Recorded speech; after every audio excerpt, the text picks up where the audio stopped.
A graça e a paz, estamos aqui mais uma vez para trazermos a lição de número 2 de jovem, né? Estamos estudando aí nesse último trimestre de 2020, outubro, novembro e dezembro. Nós estamos estudando aí nosso trimestre último, né? E estamos estudando uma lição muito importante dos jovens, os bons e maus exemplos. Hoje nós vamos estudar sobre Débora, certo? O título da nossa lição é Débora fazendo a diferença em ações e palavras. Um título muito importante, né?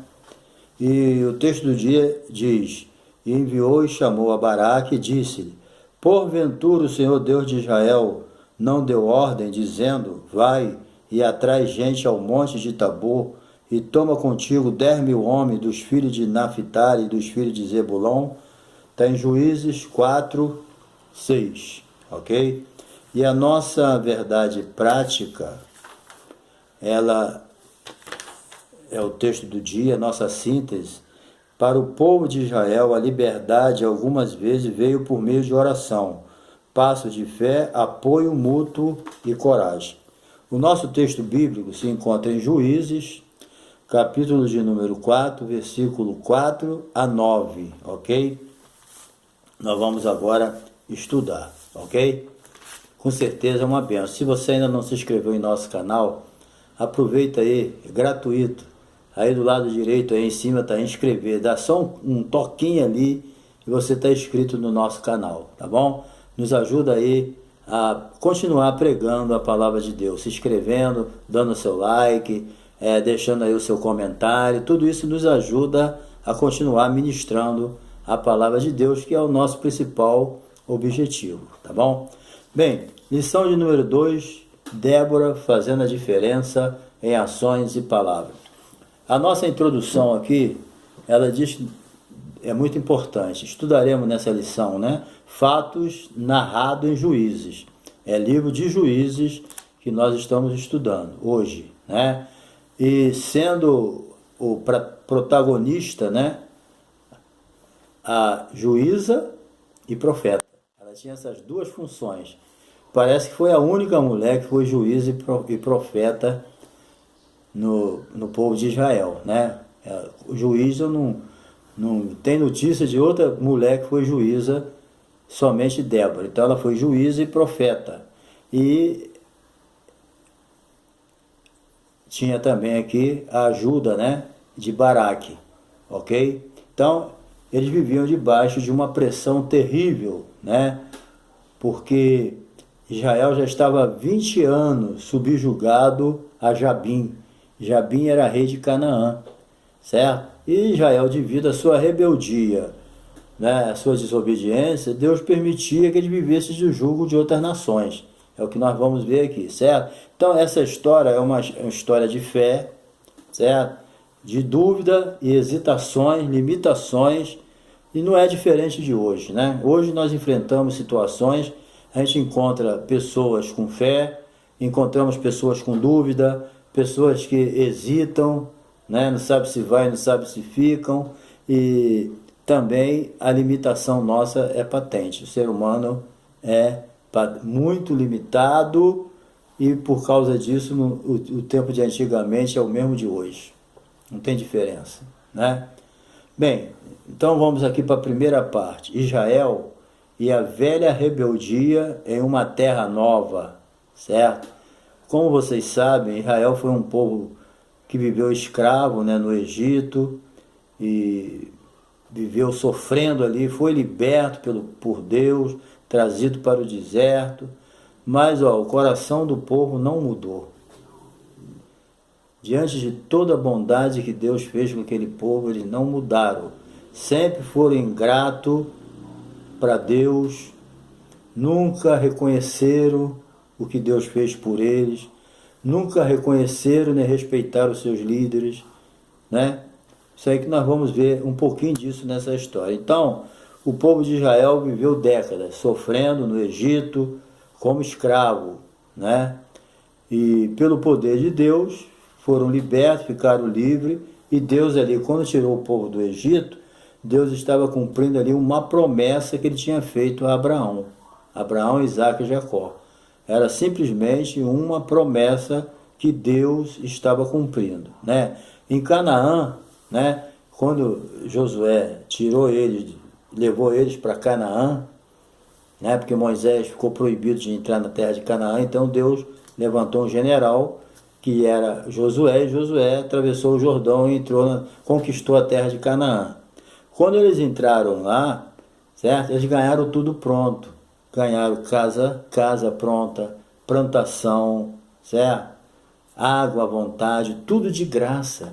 Eles não tiveram trabalho com nada. Eles expulsaram o povo da terra e tomaram posse de tudo, certo? Tudo de graça. O que Deus exigia deles era só a obediência. Entendeu? A pessoa ganharam tudo de graça, acostumado escravo, levando chicotada, trabalhando de graça. Lá no Egito, Deus trouxe eles para o deserto. Lá eles tinham maná todo dia, não tinha trabalho nenhum, é só de manhã ir lá e pegar. Saía a água da rocha, nunca envelheceu o sapato deles. Né? De dia tinha uma nuvem protegendo eles do sol. À noite, no frio intenso, tinha o fogo aquecendo eles. Mas eles nunca reconheceram. A maioria não. Tanto é que morreram tudo, a primeira geração ficou tudo no deserto. Sabe por quê? Porque eram rebeldes, desobedientes e o pior de tudo, ingrato. Nunca reconheceram o que Deus fez por eles. E hoje também, né? Quantas pessoas Jesus tirou do pecado, do lamaçal do pecado, tirou do jugo do diabo. Tinha pessoa que sofria na mão do diabo, né? Terrivelmente. Jesus liberta ele e hoje ele está na igreja servindo a Deus, mas daqui a pouco ele entra com esse negócio de que Deus não fez isso, que Deus não fez aquilo, e que Deus tinha que ter feito isso, e que eu tenho que botar Deus na parede, e que se Deus não me der isso eu rasgo a Bíblia. Aquela palhaçada toda que muitos fazem, né? E se esquece da bondade, da misericórdia de Deus, que é a causa de nós não sermos consumidos, que nós somos pecadores miseráveis, que merecíamos a morte, merecia o inferno, mas pela misericórdia de Deus nós fomos salvos e nós devemos reconhecer isso, né? Devemos reconhecer isso.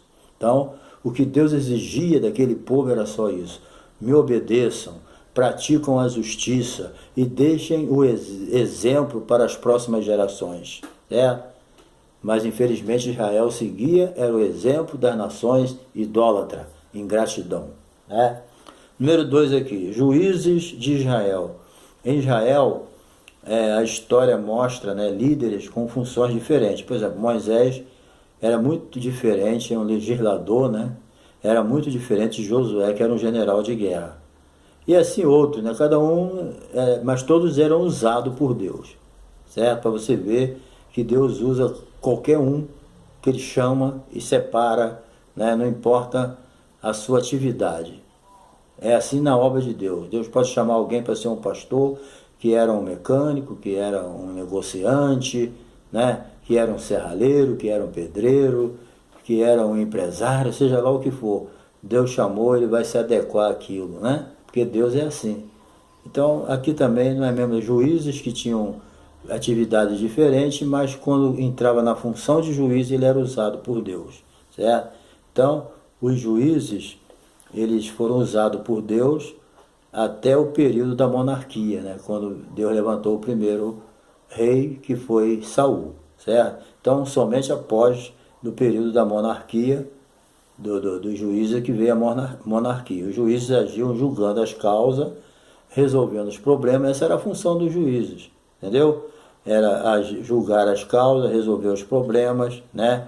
E os juízes também agiam como guerreiros, lutando lá na guerra para libertar também. Os juízes também eram libertadores. A Débora é uma que foi na guerra, né? O amigão aqui falou que não ia, Baraque falou, eu não vou, se tu não for, eu não vou não. E ela falou, tá bom, eu vou. E ela foi para a guerra com ele, e venceram, né? Então, com a morte de Josué, levantou-se outro juiz, conforme nós já falamos, certo? Então, os juízes também agiam como libertadores, livrando o povo de Israel dos seus inimigos. O profeta Samuel também foi um juiz em Israel. Os dias de Débora, número 3 aqui. Vamos ver aqui. Depois de que Josué morreu, levantou-se outra geração. Isso aqui é que é triste. Levantou-se outra geração que não conhecia o Senhor. Certo? Então, esse conhecer aqui não é que ele não soubesse que houve milagre, que o Mar Vermelho se abriu, as 12 pragas lá no Egito, que no deserto não faltou maná durante 40 anos, que tinha nuvem de proteção, tinha o fogo, que o sapato no calçado não gastou, né? Que da rocha saía água. Eles sabiam disso, eles tinham conhecimento. Eles não conheciam o Senhor, é que eles não queriam ter intimidade com Deus. Eles não se interessaram, porque na verdade eles queriam viver uma vida à vontade. E se eles tivessem, né, obedecendo a Deus, com intimidade com Deus, eles não iam viver a vida que eles queriam, eles iam viver a vida que Deus queria que eles vivessem, que é muito melhor, lógico. Mas a pessoa na carne, ele não quer ser crente, ele não quer fazer a vontade de Deus, porque ele quer viver pecando mesmo. E era essa a situação do povo de Israel. Eles não conheciam a Deus, não tinham intimidade com Deus, porque não queria, porque eles queriam, na verdade, era viver do jeito que eles estavam vivendo no pecado, seguindo o exemplo das outras nações. Era isso que eles queriam, certo? Então, cada geração, ela precisa ter a sua própria experiência. Nós ouvimos falar muito aí nas pregações que a geração passada era melhor do que agora, e que a outra passada ainda era melhor ainda, e que hoje está ruim, a próxima geração que vier vai ser pior. A gente sempre ouve falar isso. Mas, na verdade, cada um vai dar conta de si mesmo. Certo? Cada um vai dar conta de si mesmo. Certo? Então, aquele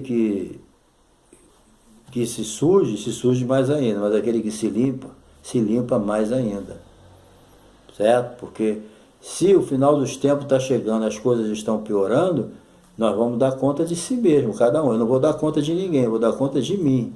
Então eu tenho que cuidar da minha vida, eu tenho que cuidar da minha alma, eu tenho que cuidar da minha comunhão com Deus. Ah, porque o fulano faz isso, eu posso fazer? Então se ele vai para o inferno, você vai também? Se ele não quer ir para o céu, você vai também? Se ele está enganando a Deus, que não engana, né? Está enganando as pessoas, você vai enganar também? Nós temos que seguir exemplos bons, que nos aproximam de Deus. Tudo aquilo que me afasta de Deus, eu tenho que me afastar daquilo. Se tem pessoa que está me afastando de Deus, eu tenho que me afastar dele. Entendeu? É isso que a Bíblia ensina. Fazer igual Jó. Jó se desviava do mal. Tem pessoa que está vendo o mal ali, em vez de se desviar nele, se afunda nele. Aí perde a bênção. Certo? Então, cada geração ela tem que ter a sua própria experiência com Deus. E essa questão de ver milagre também não converte ninguém, não. Tem pessoas que vê milagre e prefere, é como se não visse. É igual o judeu. Quando viu Jesus ressuscitar Lázaro, queria matar Lázaro também para apagar o testemunho. Então, quem não se converte, é só Jesus que converte. Entendeu? Se a pregação da palavra não converteu, ninguém mais converte. Bem, se quem presenciou os milagres foram os rebeldes, né? Imaginando então a próxima, né? Milhares morreram no deserto, certo? Milhares morreram no deserto. Eles não viram o milagre, não? Eles não viram o chão se abrir lá e morrer mais de 200 de uma vez? Eles não viram, não, as pragas no deserto matando milhares? Eles não viram as serpentes mordendo? Então, querido, eles morreram incrédulos porque não quiseram acreditar que o milagre estava na cara deles ali. Ó. Todo dia uma nave descia do céu. Todo dia de manhã vinha o maná, eles iam lá e pegavam. Todo dia tinha a proteção da nuvem, todo dia tinha o fogo, todo dia tinha água, saía da rocha. Então, milagre eles viam, mas milagre não converte ninguém, não. Agora, para quem já é convertido, o milagre faz a fé crescer. Agora, para quem não quer nada com Deus, ver milagre é a mesma coisa que não ver. Faz diferença, não.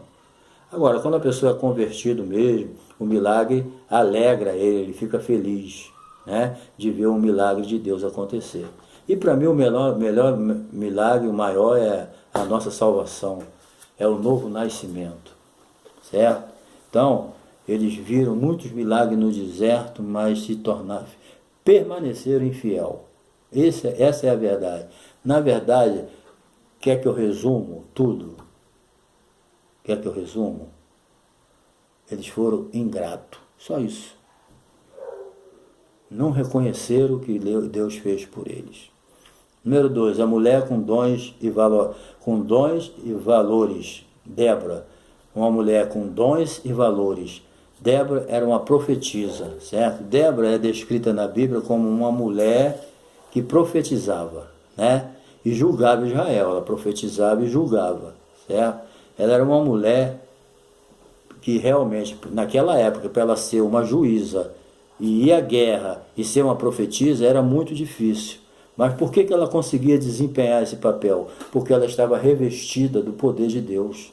O Espírito Santo é que capacitou ela para isso. Porque se não fosse a capacitação do Espírito Santo, ela, principalmente numa época machista como aquela, em que os homens eram os líderes, ela não conseguiria ser uma profetisa e uma juíza. Os homens não iam procurar ela para pedir socorro. Iam porque viam Deus na vida dela. Sabiam que não era dela, era de Deus. Entendeu? Então isso aí faz a diferença. Deus na nossa vida nos capacita a desempenhar a função pela qual Ele nos chamou. Não se julgue incapaz. Se Deus te chamou, Ele vai te revestir, te capacitar, te dar condições de realizar aquilo que Ele te chamou para fazer. Não temas, né? Então a Bíblia traz muitos detalhes a respeito do ministério de Débora. Não traz muitos detalhes, não. O seu esposo, o nome dele era Lapidote, que significa lâmpada, né? Deus usa Débora para trazer uma mensagem para Baraque, né?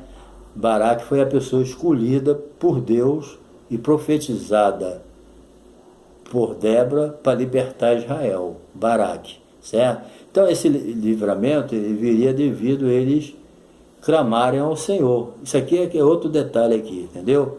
Eles viviam há 20 anos debaixo do jugo do rei de Canaã, o Jabim, certo? Ele oprimiu Israel 20 anos e tinha, olha só o material bélico dele, tinha 900 carros de ferro. 900 carros de ferro. Isso para a época era uma coisa enorme. Era um material bélico violento. Material de guerra tremendo. Entendeu? Para a época era. Certo? Então, quando a Débora falou, Deus te chamou para tu ir lá libertar Israel e enfrentar Jabim com seus 900 carros, ele deu uma balançada na base. Porque ele nem acreditou muito na hora. Inclusive ele falou, eu vou se você for, se tu não for, eu não vou. Isso aí já não é uma coisa para um homem de Deus falar, né? Mas na hora H ele ficou titubeando, ficou no vai e não vai. Só vou se você for. Não é isso. Como é que pode? Se Deus me chamou para fazer algo, o meu problema é com Deus, não é com quem profetizou. Eu só vou se você for, porque foi você que profetizou. É complicado aí, né? Então, Jabim ele oprimiu Israel por 20 anos. Ele tinha 900 carros de ferro e tinha um capitão chamado Cícera, que era um cara muito violento. Então, Israel, como alguns crentes hoje, só lembram do Senhor nos momentos de aperto e necessidade. Sabe por quê? Eles entraram na desobediência. Aí Deus permitiu que Jabim oprimisse eles. Aí, 20 anos sofrendo violência. Aí o que eles fazem? Vamos clamar ao Senhor. Então isso era normal. Eles clamavam ao Senhor, por misericórdia, levantava um juiz, aí esse juiz ia e libertava eles. Aí enquanto esse juiz estava vivo, eles ficavam obedecendo. Aí o juiz morria, desviava todo mundo. Aí ficava desviado. Aí Deus permitia que uma nação viesse e oprimisse eles. Aí eles ficavam ali, debaixo daquela opressão, sofrendo, até que resolviam de novo clamar ao Senhor. Aí o Senhor, mais uma vez, por misericórdia, vinha e usava alguém para libertar eles. Eles ficaram durante 300 e poucos anos assim. E depois veio a monarquia não mudou muita coisa não.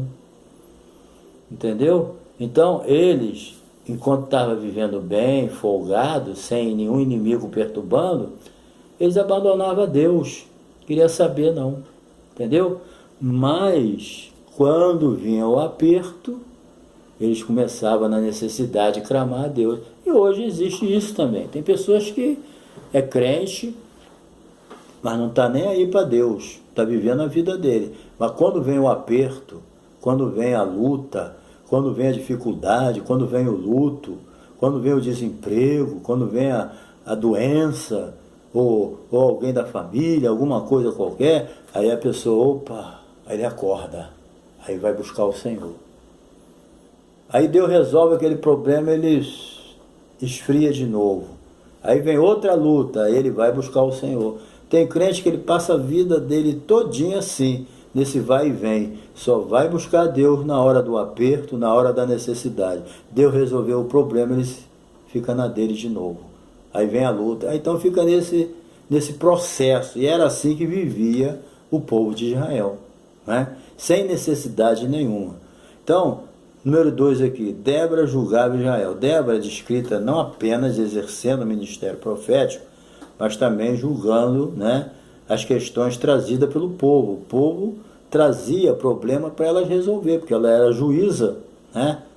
Ela era juíza, então ela tinha que resolver os problemas do povo, né? Então a sociedade realmente precisa de pessoas com sabedoria, né? Na igreja, em qualquer setor da sociedade, qualquer segmento, precisa de pessoas sábias para resolver os problemas, as situações difíceis, as contendas, né?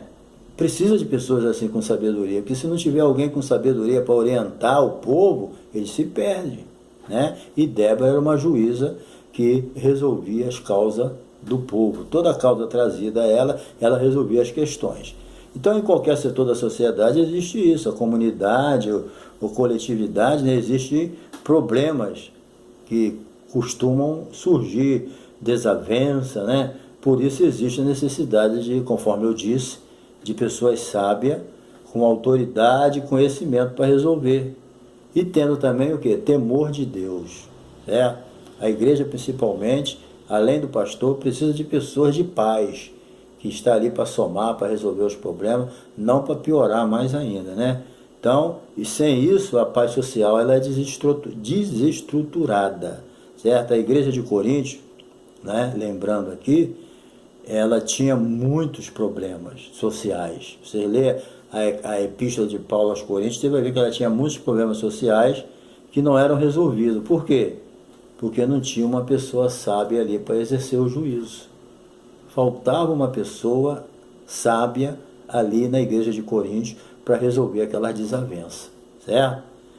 E, inclusive, muitos iam até nos tribunais, crente levando o outro na justiça à vontade ali. Entendeu? Então isso é uma tristeza, porque faltava alguém para julgar as causas. É muito importante alguém com sabedoria para julgar, né? Então, a mensagem de Baraque aqui, olha o que Baraque fala. Quando ela falou, ó, tu foi chamado, tu vai juntar essas duas tribos e vai lá enfrentar Jabim. Aí ele analisou, né?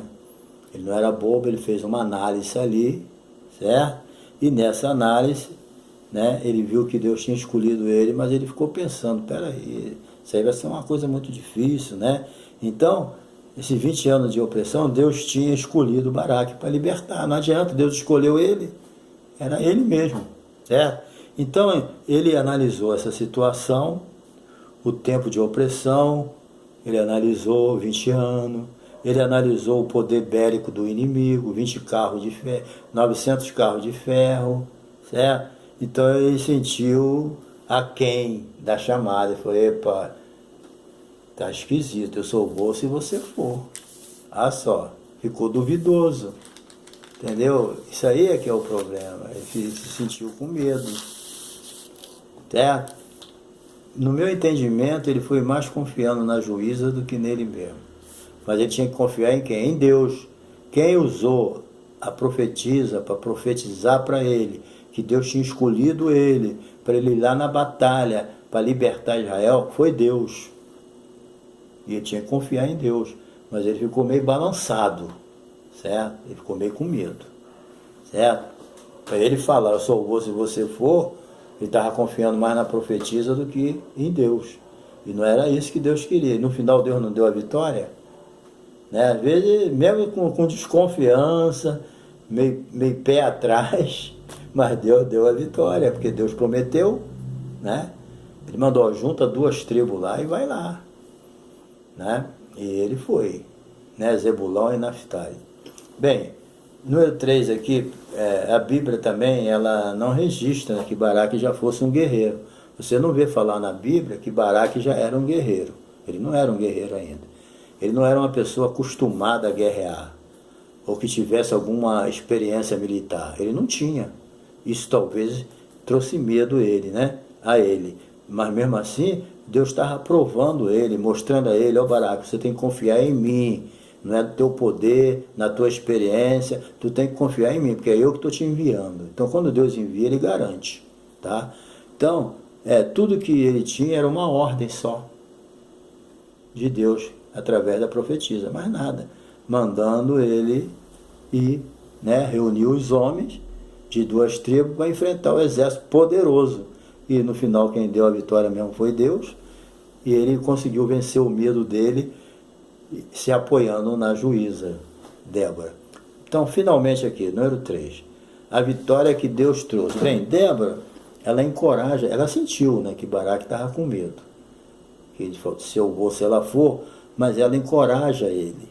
Ela não desanima ele. Hoje a gente precisa de pessoas assim. Você pode encontrar, né, pessoas com dúvida, né, e você deve ajudar essas pessoas.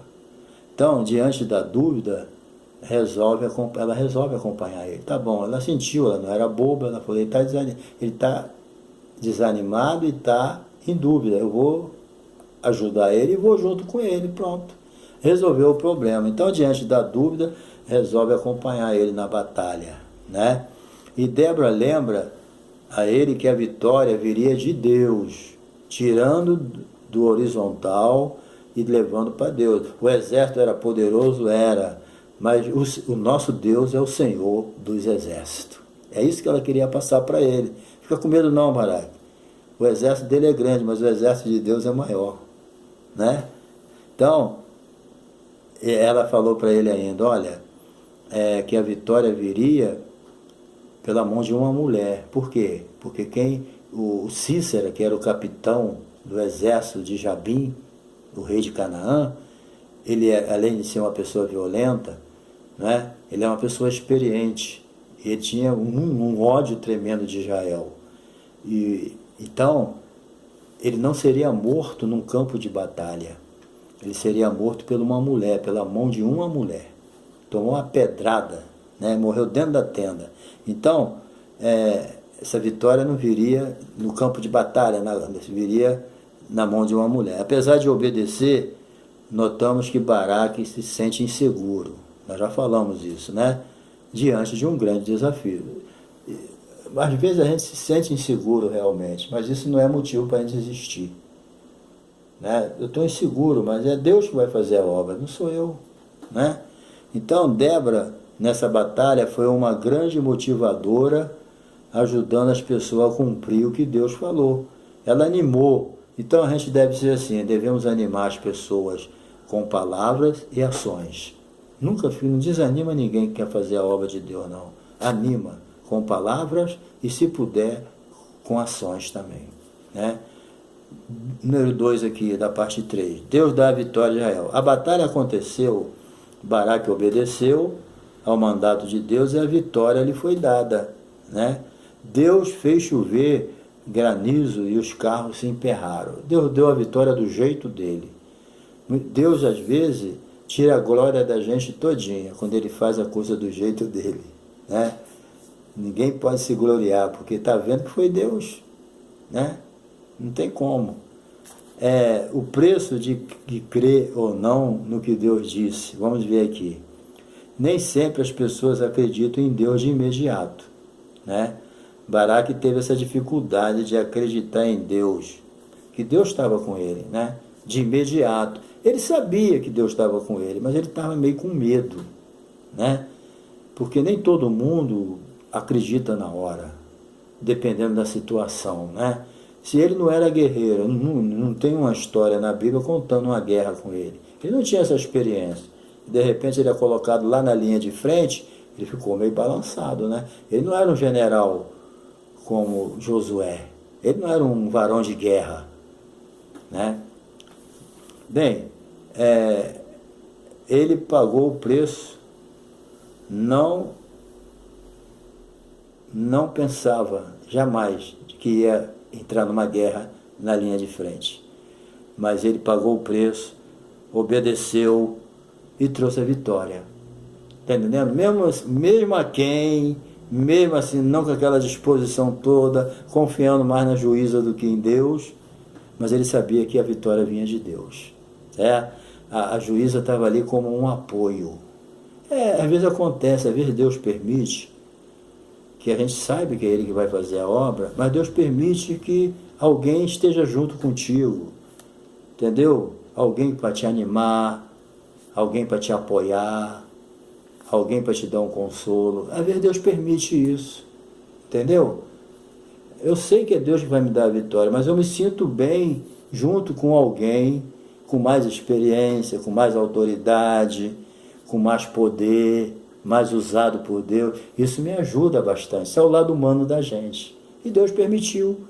E Débora foi isso para Baraque. Um apoio completo. Tá bom? Então, nessa guerra, ele pagou o preço, mas trouxe a vitória. A vitória veio de Deus, através de Baraque e Jael. Císera, o inimigo de Israel, morreu numa tenda e não num campo de batalha. Então, querido, essa lição, ela tem tudo que nós precisávamos nessa hora. Que Deus abençoe vocês, tá bom? E que nós possamos não titubear diante daquilo que Deus tem para fazer através do nosso ministério. Então, professor de escola dominical, que Deus te abençoe, o aluno, jovem, que é chamado por Deus, entrega o teu caminho ao Senhor, confia nele e o mais ele fará. Entendeu? Você pode estar na dúvida da tua chamada, igual estava Baraque, mas depois Baraque resolveu e foi bênção.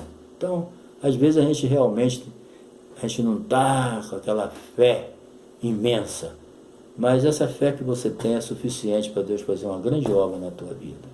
Tá bom? Que Deus te abençoe e até a próxima lição. Semana que vem nós vamos estar estudando a lição de número 3, quando a chamada de Deus não faz a diferença, os filhos de Eli. Tá bom? Deus te abençoe. Lembrando a você, se inscreva em nosso canal aí se você não se inscreveu. Chame outras pessoas para se inscrever. Compartilhe, tá? E deixe o seu like aí, tá bom? Deus te abençoe e até a próxima, tá bom?